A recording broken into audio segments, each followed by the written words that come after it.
F'żona fejn ftit tax-xurilu kien hemm biss latrina pubblika u art tal-konkos illum inbidlet fi spazju miftuħ u pedonali għal residenti Żebbuġin. Din iż-żona fi Triq Xortino ġiet inawgurata mis-Segretarju Parlamentari għax-Xogħlijiet Pubbliċi Omar Farrugia flimkien mas-Sindku Steve Zammit Lupi. Minflok il-latrina pubblika llum hemm ġibjun b'ħażna ta' madwar 200,000 metru kubu ta' ilma. L-ilma tax-xita li jinġabar f'dan il-ġibjun se jintuża t-tisqija tax-xtiel il-ġodda li ġew miżruha kif ukoll għaż-żamma tal-indafa ta' din iż-żona.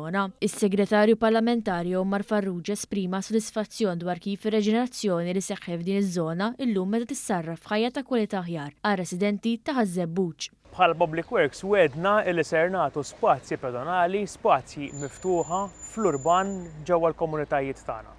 U proprju hawnhekk f'Ħażebbuġ minn żona fejn qed tintuża il-latrina pubblika fiċ-ċentru ta' dan il-lokal rajna illi nagħmlu reġenerazzjoni tagħha. Is-Sindku Steve Zammit Lupi ringrazzja d-Dipartiment tax-Xogħlijiet Pubbliċi li ħadem f'kollaborazzjoni mal-Kunsill Lokali.